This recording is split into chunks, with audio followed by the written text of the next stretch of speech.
Voici The Zero de Samsung, la première télé qui pivote à 90 degrés, et en vrai, pourquoi pas. Avant de commencer cette vidéo, je voulais vous poser une question. Pourquoi êtes-vous si réfractaire à l'innovation? J'ai posté des vidéos de la télé sur les réseaux sociaux et la majorité des réactions c'est « ça sert à rien » ou bien « le concept est cool mais c'est trop cher ». Mais moi, j'ai envie de vous dire, ne mélangeons pas le concept et le produit. Le concept, c'est une idée.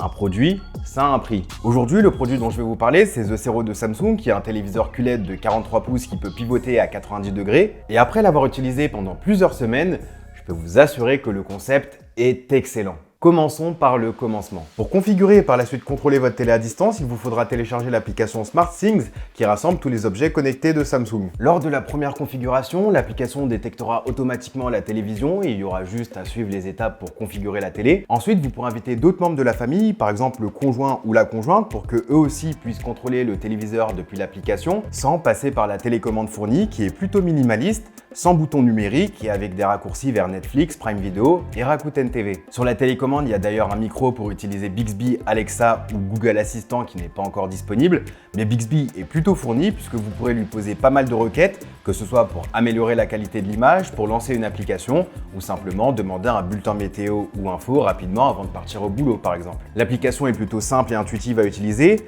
Tout en haut, vous avez votre télécommande virtuelle. Au milieu, vous avez vos sources et applications installées type Netflix, Apple TV, MyCanal, etc.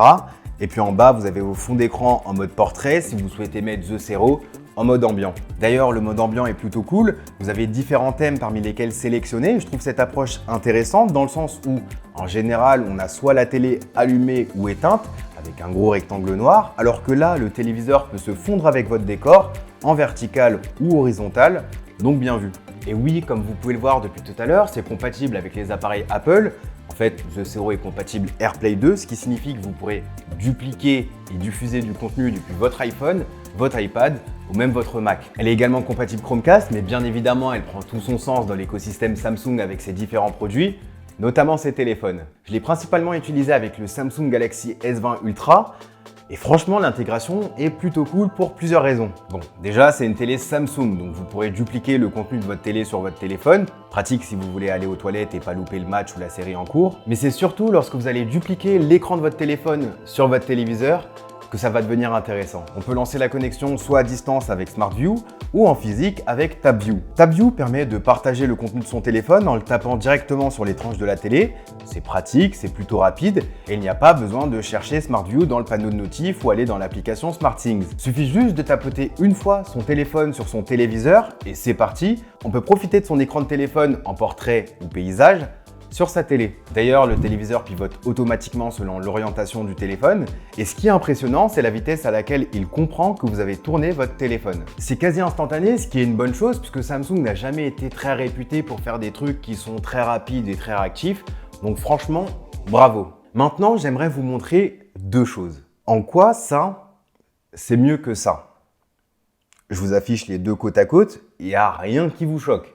Parce que perso, j'ai l'impression qu'il y en a un qui perd pas mal de surface d'affichage avec des grosses bandes noires sur les côtés et qu'il y a un moyen d'optimiser ça, peut-être en proposant une télé qui peut s'adapter selon les situations.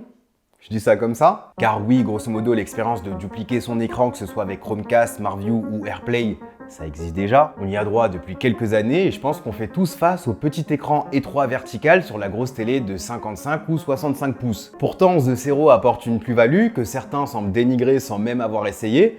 Et je trouve ça plutôt dommage. On a d'un côté un concept qui s'adapte à plusieurs usages, vertical ou horizontal, un truc un peu futuriste qui pivote comme on pivote nos téléphones selon le contenu qu'on est en train de regarder, et de l'autre un affichage TV fixe, horizontal, qui n'est pas du tout adapté à nos téléphones qui peuvent pivoter dans tous les sens et qui n'est pas du tout optimisé pour ce type de consommation de contenu. Imaginez simplement si toutes nos TV avaient été verticales depuis toujours, qu'à l'inverse nous consommions de temps à autre du contenu horizontal et qu'un jour quelqu'un nous propose de faire un téléviseur horizontal pour consommer ce contenu dans de meilleures conditions. Ça serait génial et ça semblerait logique, non? Eh bien c'est ce que Samsung propose aujourd'hui avec The Zero. Je peux très bien regarder mes séries Netflix, jouer à des jeux vidéo comme Asphalt 9 ou regarder mes vidéos 4K que j'aurais filmées l'après-midi sur un plus grand écran, mais aussi regarder mes photos de vacances, naviguer sur TikTok ou jouer à Mario Kart uniquement disponible en vertical, sur un plus grand écran. Les deux configurations sont faisables et nous proposent un plus grand confort d'utilisation, et malgré ça, la première réaction c'est « ça sert à rien ». Bah si, ça sert à regarder son contenu de manière optimale, peu importe la situation. Alors ok,